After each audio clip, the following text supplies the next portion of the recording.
Hello friends, KG classes में आपका स्वागत है। आज हम आपको poor relation by Charles Lamb के बारे में हिंदी बताएंगे। इलिया इस निबंध का आरंभ एक गरीब रिश्तेदार के हास्यपूर्ण चित्रण से करता है और उसी गरीब रिश्तेदार के दयनीय चित्रण से निबंध का अंत करता है। स्थिति में परिवर्तन क्रमिक एवं मनोहारी है। गरीब रिश्तेदार होने का मतलब है कि आप धनी हैं। वह आपके लिए सर्वाधिक अनिच्छित व्यक्ति है। वह सहायता के लिए आपको धृष्टतापूर्वक पत्र लिखता है। वह घृणास्पद होता है। वह आपके अंतःकरण पर छाया रहता है। वह छाया की भांति आपका पीछा करता है। ज्यों-ज्यों आपकी समृद्धि में वृद्धि होती जाती है, त्यों-त्यों वह छाया भी बढ़ती जाती है। वह सदैव आपके लिए परेशानियां पैदा करता है और मानसिक दुख देता है। वह हमेशा आपकी अंटी ढीली करता है और आपके मान का आहत करता है। वह आपको ऐसा प्रतीत होने देता है कि आप सदैव सफल एवं महान हैं। वह आपके कमरे में मेंढक है, आपके मलहम में मक्खी है, आपकी आँख में मस्सा है, आपके शत्रु की विजय है, आपके मित्रों के लिए तुच्छ नमूना है और एक अनचाहा व्यक्ति है। निर्धन संबंधी की पहचान उसके दरवाज़ा खटखटाने के तरीके से होती है। उसके खटखटाने की आवाज़ जानी पहचानी होती है।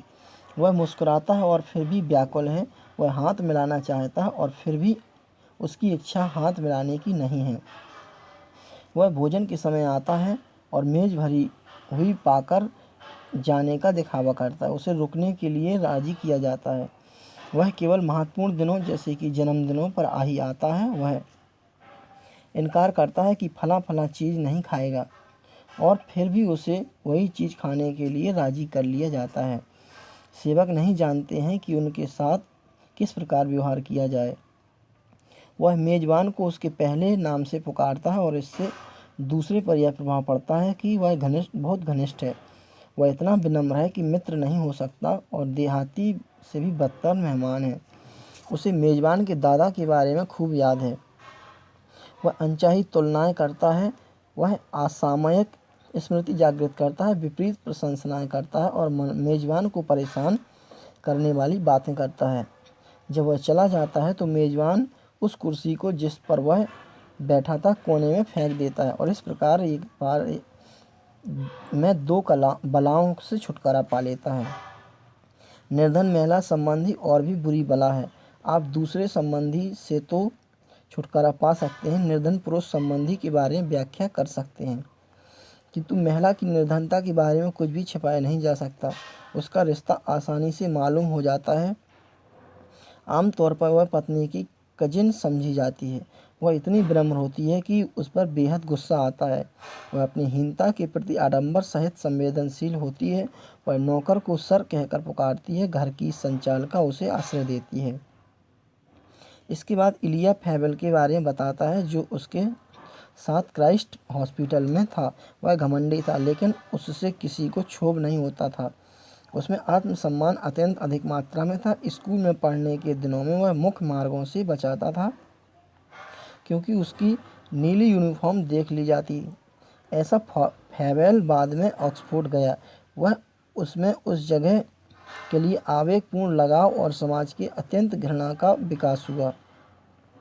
वह कॉलेज का गाउन पहनकर स्वयं को हास्यजनक समझता था, इसलिए उसने पुस्तकों तथा अध्ययन में संरक्षण प्राप्त किया, क्योंकि ये तिरस्कार नहीं करते और आर्थिक स्थिति के बारे में सवाल नहीं पूछते। उसका पिता ऑक्सफोर्ड के निकट मकानों की पेंटिंग किया करता था। जब पिता पेंटर के रूप में ऑक्सफोर्ड आया तो फैबल की अध्ययन में भी रुचि समाप्त होने लगी।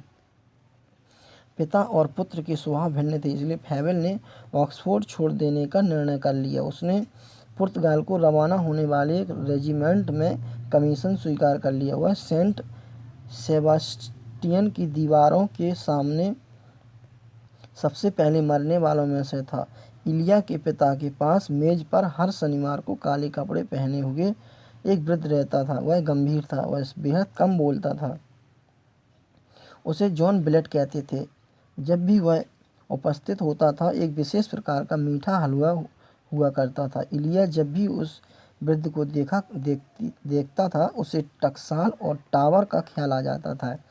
इलिया के पिता और उस वृद्ध में अनेक तर्क होते थे। एक दिन इलिया की आंटी ने उसे परेशान किया, लेकिन उस समय उस पर कोई असर नहीं हुआ।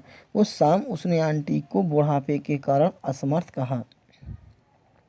जॉन ब्लेड की मृत्यु 1781 में टकसाल में हुई। उसकी मृत्यु के पश्चात लोगों को उसके शरीर पर 5 पाउंड 14 शिलिंग और 1 पेनी मिली। उसे अच्छी तरह दफनाने के लिए यह रकम काफ़ी थी। उसने यह महसूस करते हुए संसार त्यागा कि वह कभी भी किसी मनुष्य का भी 6 पेंस के लिए आभारी नहीं रहा। वह एक गरीब रिश्तेदार था। Thanks, best of luck.